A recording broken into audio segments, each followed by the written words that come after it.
Good Thursday morning, everybody. It's nice to have you aboard. And we got all kinds of stuff going on.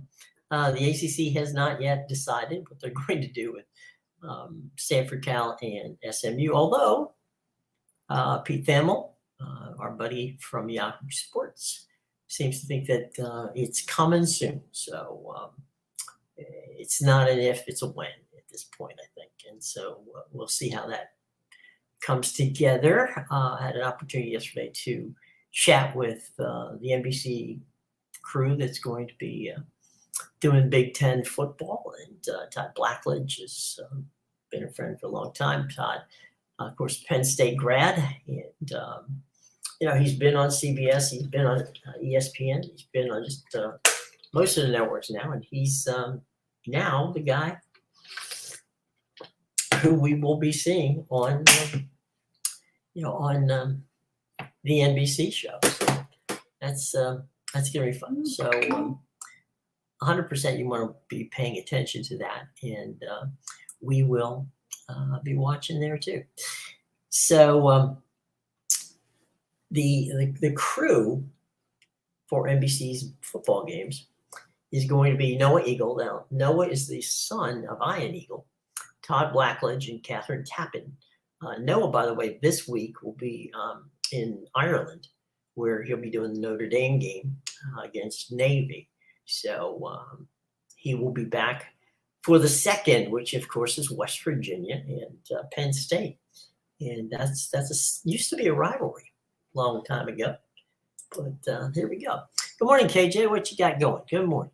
If they get down to the Pac-2, how do financial distribution systems coming year any future financial distributions?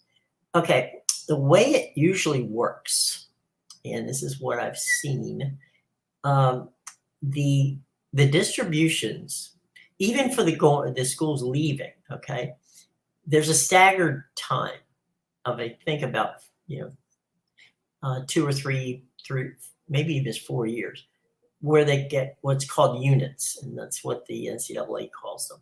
And the units go to the conference then distributes the units out to the individual schools. So even though they will be gone, USC, UCLA, Arizona State, Oregon, Washington, and possibly now Cal and Stanford will continue to get what they when they were in the conference, what they would get in the conference, and that would be through this year.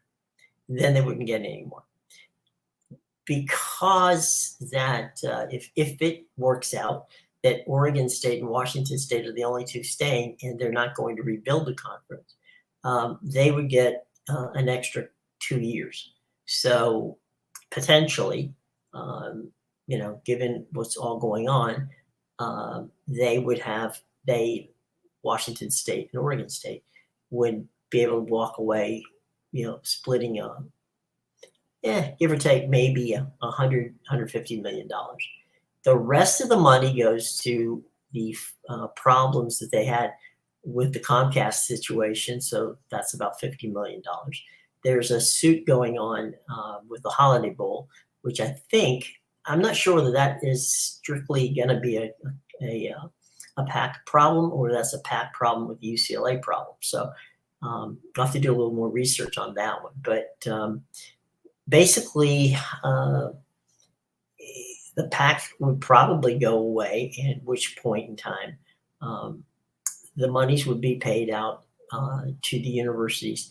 And then, as I said, the grant of rights has a clause in it where that if you do move, your grant of rights payments only extend to the period of time when you physically exit the conference. So that's why the dates are like that. So yeah, they'll get money, absolutely get money, as will some of the teams, as I said, who are leaving. So there's not going to be as much money there as a lot of people think, but they're going to need that money to pay off Comcast and then any bills that they may or may not have.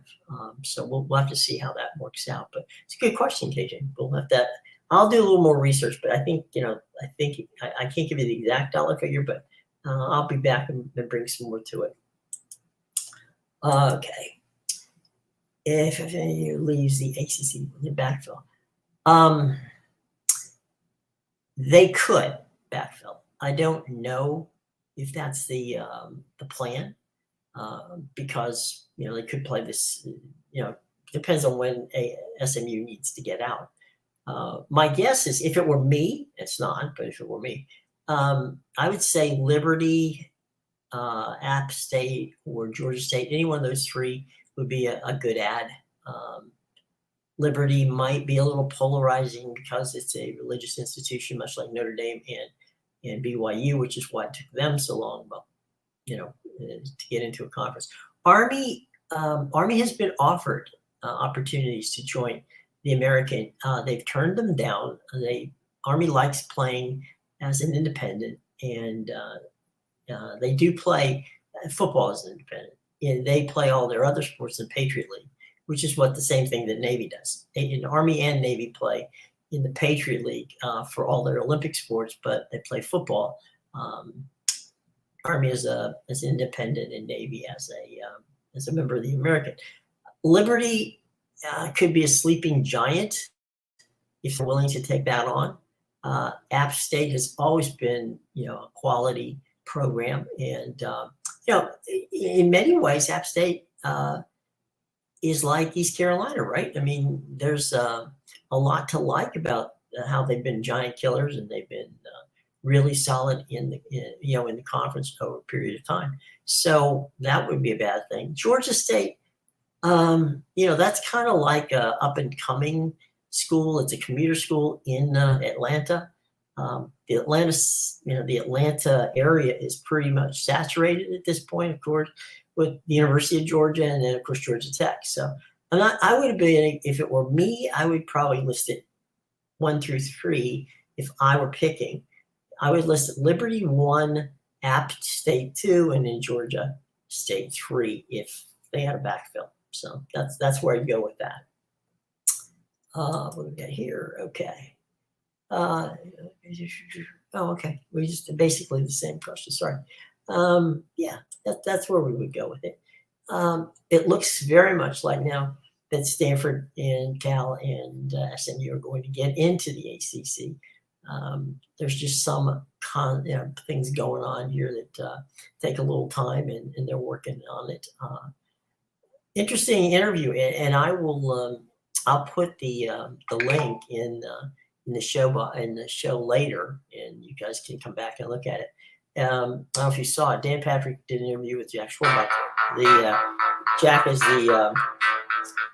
the AD at Notre Dame, and they are, of course, playing this weekend against Navy over in Dublin, Ireland. And Dan asked him, what would be, a way that Notre Dame would have to get into the playoffs. Excuse me, not the playoffs, into a conference. And it was a matter of him saying, well, look, if NBC didn't pay us money, or no one else paid us money, in other words, he couldn't get a TV contract, well, then they would have to look for, joining a conference. Dan pinned him down to try to say, well, which conference would it be? And he goes, well, we have our Olympic sports in the ACC. We play hockey in the Big Ten, but, I wouldn't rule out, any other conference. Well, Notre Dame would never go to the SEC, so that does rule out a conference. So the Big Ten and, of course, the ACC would be those conferences, but we don't expect that to happen anytime soon. But I thought it was pretty interesting what Jack Schwarbuck said. He also advocated very strongly for Stanford and Cal and SMU to join the ACC. He just thinks that's a good thing for the conference. So we'll see how that plays out. But as I said, the tide seems to be turning in the direction of adding Stanford, Cal, and the gang at SMU to the ACC. We have some week 0 games coming up this weekend. Is there which one of them would you guys want to see? I mean, let's take a quick look at the week 0 games that we've got posted here. Now, we already said it, Notre Dame. So you got Ohio at San Diego State. That's going to be on FS1 at 7 o'clock. You've got Navy at Notre Dame. That's going to be on NBC. That's the game we talked about earlier. It's going to be in Ireland. Should be a very interesting matchup there. San Jose State and USC. That's an 8 o'clock start. That's on the Pac-12 network. And so that's actually the highest rated team, being USC, rated as number 6. So they're going to be taking on a pretty interesting San Jose State team. Hawaii Vanderbilt, that game is on the SEC network at 7:30. UTEP at Jackson State, that's 5:30 on CBS Sports Network. Louisville and Louisiana Tech and FIU. That game is on CBS Sports Network at 9 p.m. UMass and New Mexico State's a 7 p.m. kickoff on ESPN, and that's that's the handful of games we have on week 0. Anything there that excites you guys? From that standpoint, we've got Notre Dame, and Notre Dame is playing against Navy. The triple option seems to always give some of these teams some grief, but you never know. It's going to be kind of fun. Let me ask you this one, folks. What is the one game that you're looking forward to this season? Maybe your team versus whatever, or just maybe a game that has nothing to do with a team that you're rooting for, but you're very excited about seeing them play each other. To me, a couple of them are actually rivalry games. Last year, Pitt played against West Virginia in resuming the backyard brawl, and that game was a great game. It turned out really nice. This game is played in Pittsburgh. This year it'll be down in Morgantown, so all kinds of wackiness is going to go from that standpoint. So I know that the Morgantown, West Virginia crowd is really ready for Pitt to show up there. So going to be fun to watch that. So that's one for me. I guess one of the interesting ones this year possibly could very well be again a rivalry game, and that would be USC and Notre Dame.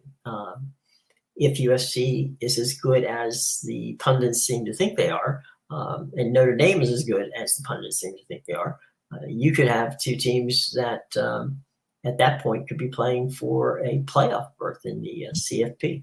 So that's possible. So there's some really good opportunities there in that game. But at the end of the day, we'll have to see how it plays out. And right now, we don't know. We have no idea. Let's talk about, okay, so you got your games that you want to watch this weekend. You got the game that you're going to watch in the future. So what's going on? Let's go back to Twitter here real quick and get some guesses of what's going on. And let's see. What do we got?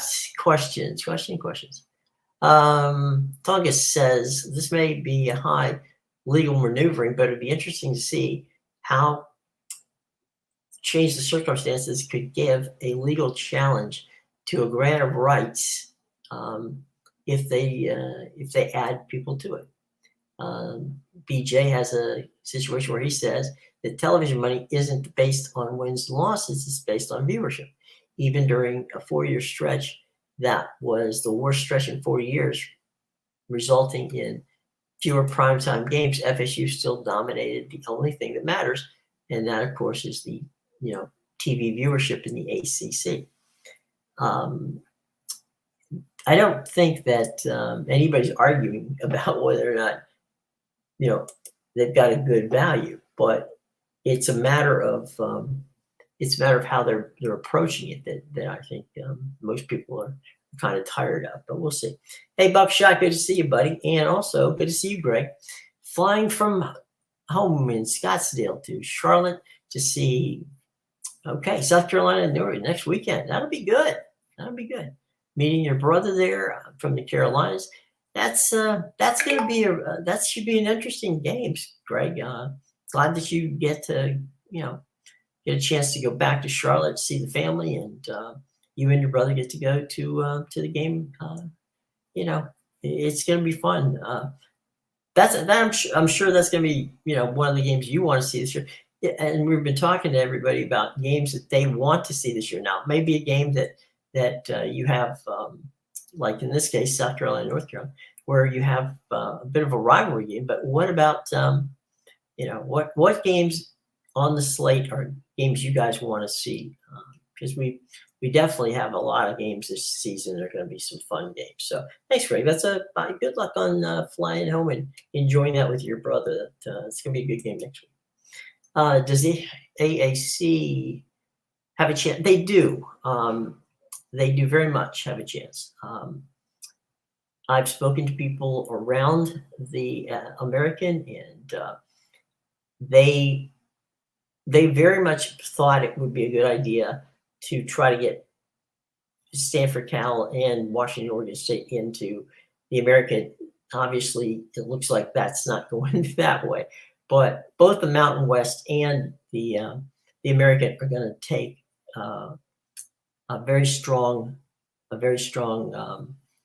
play to put both of those teams in their conference. We'll see how it works. I mean, definitely pros and cons, but I think the American does have a very strong chance to land those two programs, and that would be a good upgrade. That would definitely be a good upgrade. So yeah, Rob, stay in touch. We'll keep you posted on that. Justin, how are you this morning? Lots of mainstream media reports now that the ACC is closer than ever to adding. Would be a surprise if it didn't happen now. Okay, Justin, I think I don't think anything surprises us anymore, right? I mean, we've seen all kinds of interesting situations pop up. That being said, okay, as the old saying is, I'm saying that to say this. I do think the momentum is moving in the ACC's direction to accepting those three. I really think that it's something they'll figure out the money aspect of it, but at the end of the day, I think that maybe as early as this week or middle of next, it can't be a whole lot longer. We'll probably see them in the ACC. Who do they replace them with, or how do they replace SMU, if at all? I would think we talked about that a little earlier. I would say there's three schools that could be on the radar. There was brought up, earlier. And it's, App State, Liberty, and Georgia State. Though any one of those three schools probably get there. It's going to be an interesting situation there, but for sure, they've got options, and there's a lot of schools that want to be in the American. So let's see how that plays out, right? And I do think, would I be surprised? Never surprised, but I do think it's going to happen this time. Good question, Justin. Let's go over here. Hey, how you doing? The only backfill scenario that increases the AAC's money potential would be Washington and, yes, Oregon State, Washington State. If they do so, then I would pursue top 3 or 4 from the West round. Yeah, the Mountain West thing, you'd have to wait until their deal is up, which is 2 years from now. And so, yeah, I think that's what we have to check and see what's going on in that regard. But hang on just a second. I have a technical issue here. There we go. All right. Oregon State and Washington State are targets. I mean, there's no question. Both the Mountain and the American want them. So there'll be a hard press from both the Mountain and the American to get them. And if you did what you said, if we could do what you say, the Mountain West, taking 3 teams from the Mountain West to 5 would definitely put up a pretty good Western division. So we'll see how that works out. That would be a good way to do it. And potentially, we'll see the money and see how the money deal works. So yeah, I mean, it would be, if I'm the American, I want to be as aggressive as possible. Commissioner Oresco is, that kind of guy. So I think that I would agree with you that let's get those. If I'm the American, I want to get those two schools, under my wing and explain to them how our next contract could be, more lucrative. So we'll see how that works out. And it would also give them, by the way, it would also give them, you know, four time zones, which they don't have right now, and that would be a good thing for the American too. So, and more money opportunities for both, bringing on. And those are Power Five schools, so they should very well be definitely. Excuse me, just for a second. I'll be right.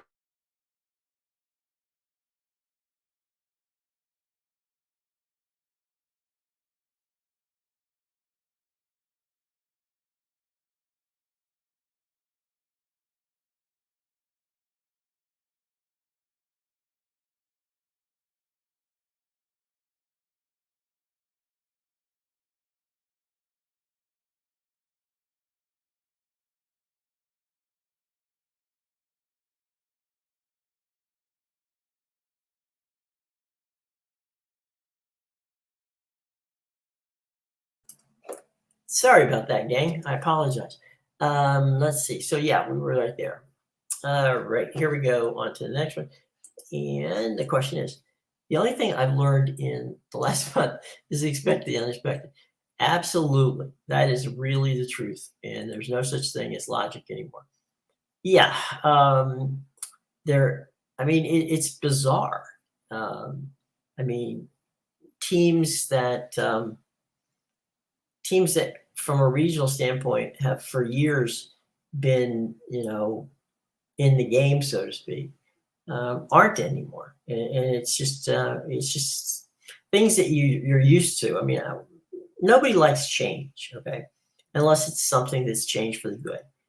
I don't see how this, in any way, shape, or form, is change for the good. It's change for money, but it's not changed necessarily for the good because you're taking people regionally out of their places and putting them in places that it just doesn't make sense.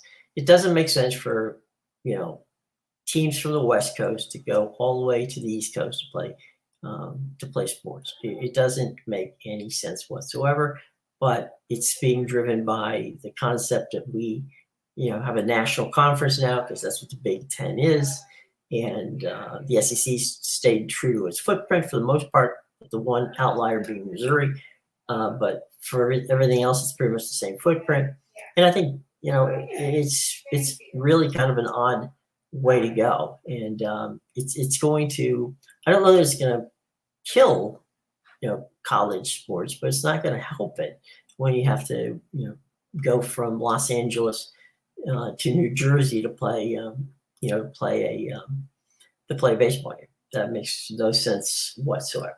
But anyway, what do we got? Jim Phillips has preached for months that while they want to close the gap, being third is not a bad place. If Yahoo Sports reports are true that the new revenue would be 72 million, that strengthens the third place. That's true. It absolutely does. It does keep them in there. And frankly, if they get the opportunity to post and do better in moving up in that, there might be a way to keep South Carolina and Clemson not not to cause as much grief as they've been causing, as well as obviously Florida State. So it's Phillips. I think that's why Phillips wants this to go. I mean, I think Phillips has really been pushing for Stanford, Cal, and SMU just to get more teams in the conference and to expand it. I mean, everybody else did, so they're a little late to the party, but they are in the party at this point. So that's a good question, Justin. Joseph, how are you? The Mount West Conference has the advantage to land WSU. Very limited chances. West is all around better athletic conference. I don't know that I would say that. I mean, if you're going logically, Joseph, Washington State and Oregon State to the Mountain West would be logistically to play, but don't count the American out. They have a very balanced conference, and I think that we'll see how things go. And I don't think there's that much difference between the two, the Mountain West and the American. So I think we have to be careful on that one. But I think it'll be fun to see how this works out. And I mean, look, Washington and Oregon State have to do what's best for them. Okay, that's the mandate. And if the best for them is to go to the Mountain, then that's what they'll do. If the best for them, if the American can make a strong enough case to say, look, guys, this is what's in your best interest, and they buy off on that, then they will. But right now, we reported yesterday that the Mountain West is having conversations with both Oregon State and Washington State, and you can bet that that Michael Resco and his folks down at the at the American are certainly not going to let it go without them giving a pitch to Washington State and Oregon State. So yeah, that would be it's going to be interesting to see where they go, and we'll find that out. I imagine a little later down the line here in this process, but certainly before the end of the football season, we're probably going to find out where Washington State and Oregon State are going to go, and it may even be in a few weeks. So we'll see how that goes. But they now have the opportunity to get pitched on by the Mountain and the Americans. So they're in a good position because I think both conferences would very much like to have them. So there you go. Moving on. Thanks for the question, Joseph. It's a good question. Soldier, how you doing, buddy? It seems that SMU, Cal, and Stanford are in. I give it an 85% now. What about you? I think that's fair. I think 85 is fair. That gives you 15% of we're not going to do it.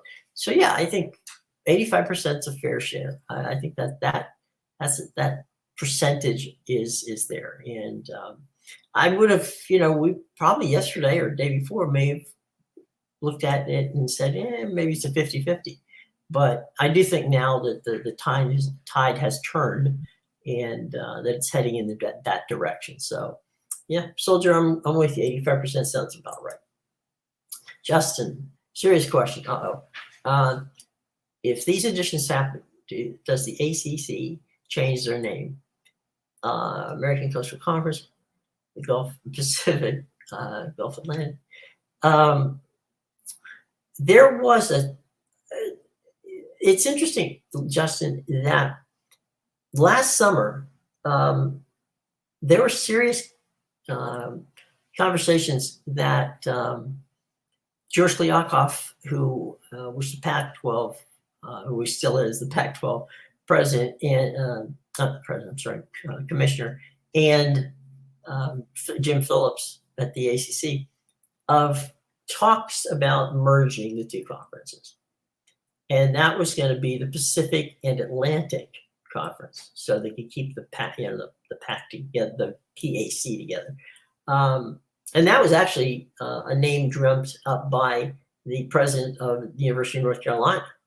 So they had these ongoing conversations about a merger years, last year before, things went south. And they even had conversations just prior to the president's making that final decision not to leave the conference. So there's been all kinds of conversations between the ACC and the PAC. So, excuse me, would they change the name? My guess is probably not, but the Atlantic and Pacific Conference might maybe they'd do it that way.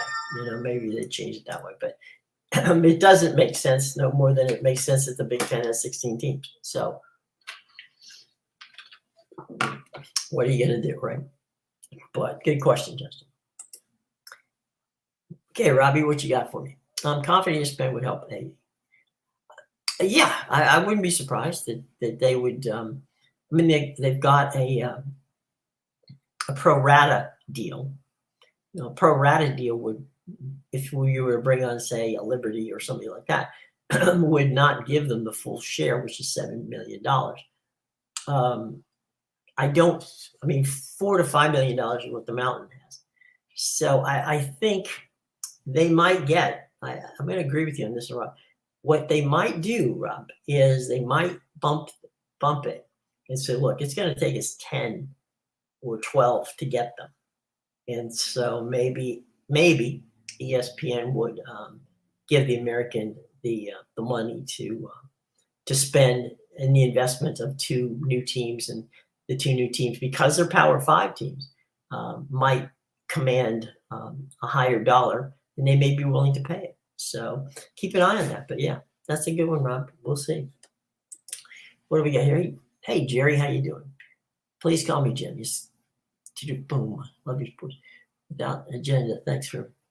Well, that's what we're here for, Jerry. Greatly appreciate it. And I don't know everything. Okay, by far. But what I want to give to you guys, because you're passionate about sports, is to give you the information and let you have an idea of where you might be able to find it.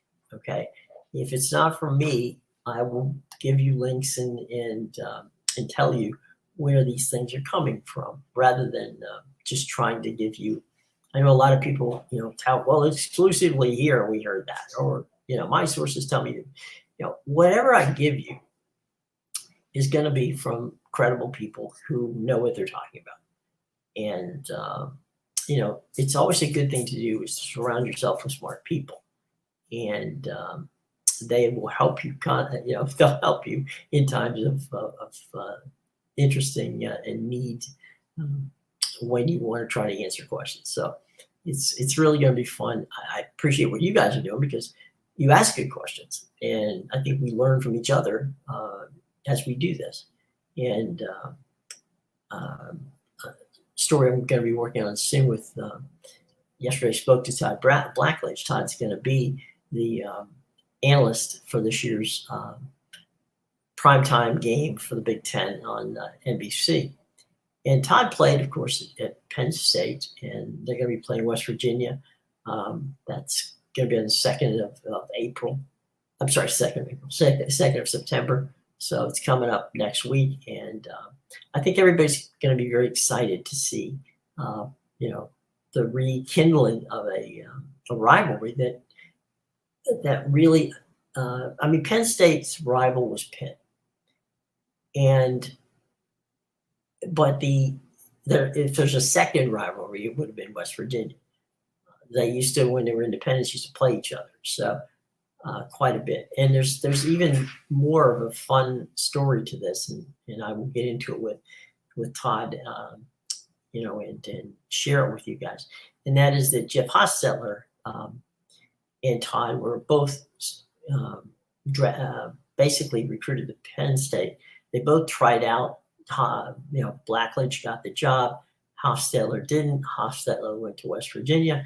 And so there was even a little bit of a rivalry between Blackledge and Hostetler when those guys played. So it's been fun in that regard. So we'll see. Todd's, of course, a very knowledgeable guy. He's been the top analyst on CBS, and he's done work, of course, with ESPN, ABC, and now he's going to be with NBC. So it'll be good. He's going to be paired with Noah Eagle, who's Ian Eagle's son. Noah's a very talented young man, and he'll be calling the game. By the way, Noah Eagle will be calling the game from Dublin this weekend when Notre Dame takes on the Naval Academy.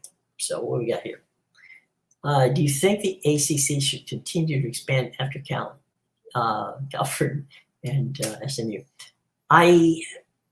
You know, Jerry, I don't know that there's right now any brands, and maybe you guys could chime in on this.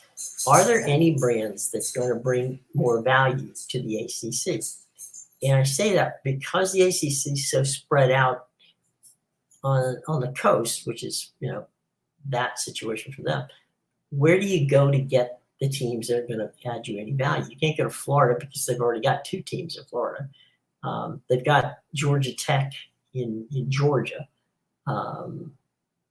They've got a number of schools in North Carolina, two schools in Virginia, Massachusetts. They've got Boston. They've got upstate New York, which is Syracuse. So they've got, where do they go to get the brands, right? What's if you're going to do that, if you're going to add, then you might as well add Oregon State and Washington State, if that's the case, if you want to do that, because that would then give you, it would make some sense because you would have some, some more partners for Cal to Stanford and more on the West Coast. So, maybe that would have been the play, but I don't see that I don't see them adding any more teams, only because I don't see anybody out there at the moment that's going to add value. And you don't really want to expand if they're not expanding for added value. And right now, you could certainly argue that Oregon State and Washington State would add value, but look at how much trouble we're having getting Stanford, Cal, and SMU in here. So I don't think that they have the appetite for 5 schools. I just think if they can pull it off and get those 3 in, they'll be done. And wait until the next series of contracts. But good question, Jerry. You're back. Okay, let's see. I was thinking more along the lines of trying to poach from the Big 12. Well, the problem there is the teams there in the Big 12 have just signed a grant of rights. So you would have to get them to buy their way out of it. And right now, everybody in the Big 12 seems to be very happy. So I don't think that's going to happen right now. They've got a lot of moving parts in the Big 12. If you were going to do that, they should have done it earlier. They should, if they wanted, like I said, they could have done exactly to the pack as the same thing the Big 12 did. They could have went in, totally wiped out all the Arizona schools, Utah and Colorado, and brought all that in. If that's what they wanted to do, they could have done it. But the Big 12 beat them to it, or the Big 12, or the ACC chose not to. One of the way, however you want to look at it. I think a lot of it had to do with timing. The ACC was trying to deal with Florida State and Clemson and anybody who didn't like the payout situation that they were getting. So I'm thinking that had something to do with them not being at the head of realignment. But Jerry, someday down the line, maybe they will add more teams. But I think if they can get Stanford, Cal, and SMU, they'll be fine for the time being. But yeah, look, anything can happen, and let's see how the Big 12 and the teams in the Big 12 mesh with each other, and then we'll see if there's any reason to worry about that from a Big 12 standpoint. KJ, all right, not sure they're brands, but if the Mountain West lands Washington State and Oregon State, just going to feel has to participate in if you're not expanding, you're falling behind.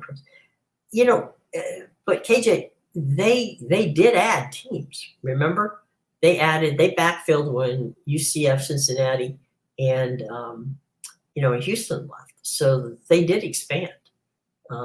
They basically decimated Conference USA. They added FAU, they added Rice, they added Birmingham, they added Charlotte. Am I forgetting anybody? It's 4 teams. UT San Antonio and North Texas. So they backfilled with 6 teams and lost 4 out of 3. So yeah, I think they've already done, you know, the what the best that they could do in adding, schools. And we said if there was one more to add, like if with SMU leaving, right?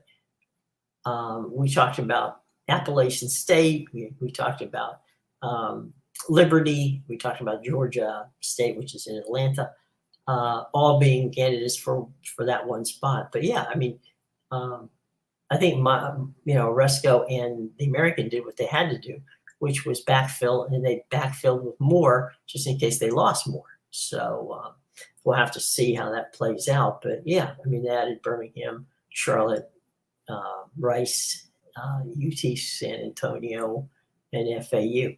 So they did it, but we'll have to see. And you never know. Maybe there's something that the American does want to do with that. Maybe they waited a year or two down the line. We'll have to see. But anyway, I really think that they've got when you onboard these many teams like they have in like the Big Ten and the Big 12, it really takes time scheduling. You're not just scheduling for football, right? You're scheduling for a number of sports.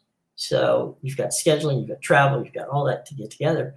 And so when you onboard as many people as the American did, that's going to affect what you're doing and when can they come on. Are they all coming together? Are they coming in waves? And so we'll see.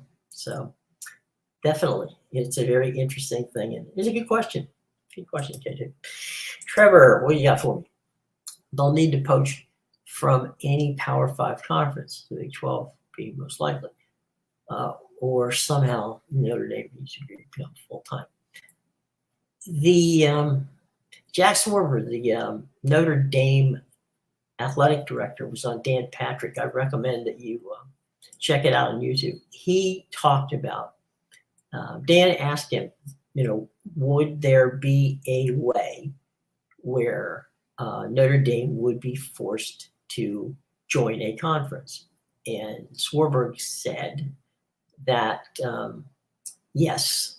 And the answer to the qualification of the answer to the yes, so the answer was that if NBC or any other broadcast network chose not to, do a deal with them, then they would be forced to look to a conference. And when Patrick, pressed a little harder, which with regard to which conference would it be, Schwarber was quick to say, well, it could be any conference. He said, it could be the Big Ten. We play hockey in the Big Ten. Could be, the ACC because we play Olympic sports in the ACC.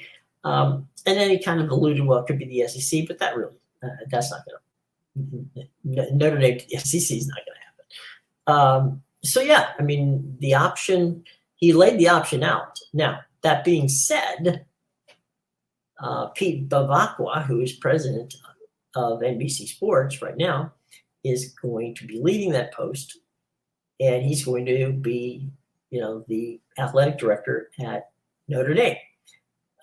So I would think that Pete knows Notre Dame well enough to know that it's something they don't want to lose. So for good reason. So I think that's going to be the negotiation there. I think Notre Dame's going to take anything north of 50 million per year. I know they aspire to more, but you're only paying for 6 to 7 games a year, so you're not getting a full, and you're not getting any other rights. Okay, so you're paying $50 million a year just for football. And I think that's where people get kind of hung up on what's going on, right? Because they'll say, well, look, the SEC is getting $60 million, per school, for rights. Well, yeah, but the SEC is not only giving it, they're not just football rights. Those are rights to basketball and all the Olympic sports. So it's not just one, amount of money going to the rights deal. So, to your point, Trevor, Notre Dame will be an independent in and until the a network chooses not to pay them. So we'll see how that goes. I mean, and frankly, who knows? It might be sooner as opposed to later. But if they do, I don't know. They had a really good when there was the COVID year play. They actually fit in the ACC pretty well. So maybe this to the Big Ten thing, is not necessarily a slam dunk. Maybe maybe they might feel comfortable in the ACC. We'll have to see, but anything's possible, guys. Anything's possible. Okay, you think from a power perspective, Notre Dame has the most to gain from becoming a full? Well, yeah, they probably could. And there was a series back when you guys probably recall when Lou Holtz was the coach at Notre Dame. He and Bobby Bowden were very good friends. So they played each year with each. They played each other for a number of years while both were independents, and as did Miami. So it was pretty impressive that they had some really good games between those schools. So then they would be friends and family, and probably if Notre Dame joined the ACC, that could probably jack the price up to a point where they could be making as much money to keep Florida State and Clemson happy. So if that were to come to pass, if Notre Dame could become available and could come to the ACC, I'm quite sure that Disney and the gang would find more money for the ACC, and very, very well could be a landing spot. So, as I said, listening to Schwarber on the Dan Patrick show, I really think was eye-opening in how he explained it. I mean, he didn't dodge the question at all. He said, if we don't get what we need out of the network, well then, our options are to look at a conference, and he made very interesting cases for both. So yeah, I wouldn't rule out a move eventually to the ACC from the big from independence for Notre Dame, because as you say, they can practically run the conference. They've got a vote now, and they don't even have the football team isn't even in the conference. So yeah, I would think that Notre Dame would have that. That would not be the case in the Big Ten. Notre Dame would just be another one of a group. So we will see how that plays out. But for sure, guys, that was Trevor. That's a good question, and we'll figure it out.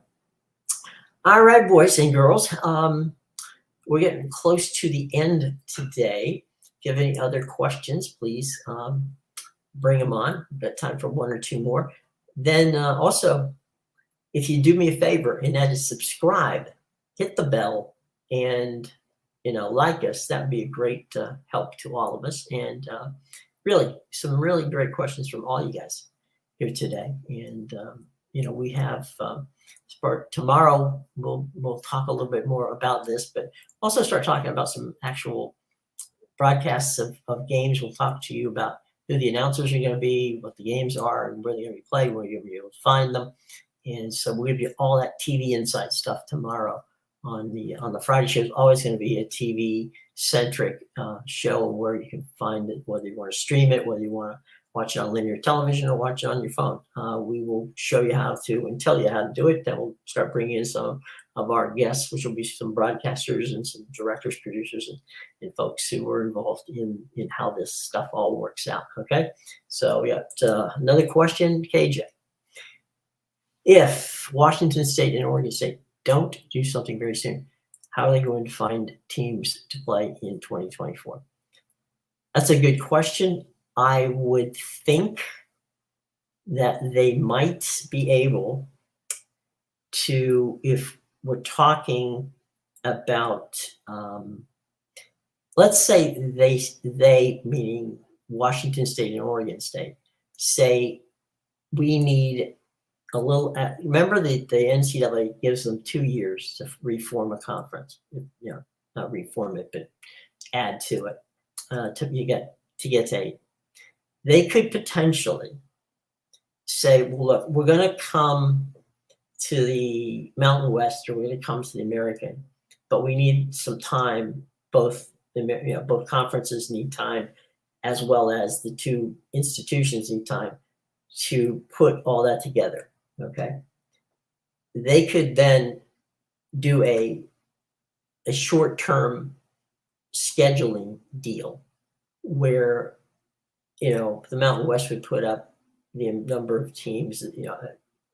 They could schedule games in the Mountain West, or they could schedule games in the American for that transition year. So that would be one way of doing it, and I think that would probably be the easiest way to do it for them, because that way they would be working with potentially the partner that they would be joining in the long run. So I think both commissioners of the Mountain and the American would be more than happy to try to figure out a way to make that work for them, and to assimilate them into the conference, in 2025. But the 2024 would be the transition year, where they're just trying to get everybody used to traveling up to the Pacific Northwest, and vice versa for the people at the up there. But yeah, so it could be done, and it could be done by the Mountain West. It could be done by the American. I think they would be more than happy. And even if they hadn't made their minds up yet, which would be kind of inconceivable, because in June of 2021, I'm sorry, 2024, they June of 2024. Man, what is it today? June of 2024 would be the time that they would have to have that figured out. And right now, as I said, I think their best bet is either the Mountain or the American. I don't think that they really have a taste for trying to reconstruct, the Pac, 2.0 with those 2 schools. That would be a little bit of a heavy lift with both. Let's say Stanford and Cal would have stayed, right? And we're assuming for the moment that they're going to the ACC. That would have been a heavy lift regardless. So, we're gonna have to see how that plays out. So we'll see. So back to your point. The back to your point, that schedule wouldn't take long to write up. That's for sure. It would be we can put that on the back one now. Okay, here's what you're presenting. Okay, Washington State.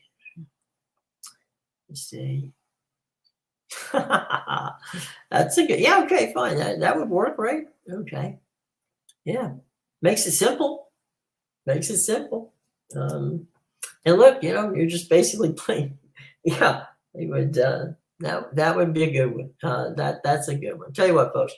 Let's end on KJ's good plan. By the way, KJ, to work out the problems of scheduling in 2024. All right, gang. We'll see you tomorrow. Thanks so much for coming by today. If for some reason you didn't get your question answered, or you have a comment, or you think of something during the course of the day, you can always come back, click on the link. It'll take you right to it. You can leave the comment or the question or whatever, and I'm more than happy to answer it. All right. Okay, guys. Thanks so much for joining us. We will be back tomorrow. Okay. And have a wonderful day, and get ready for some football, because it's coming up very soon.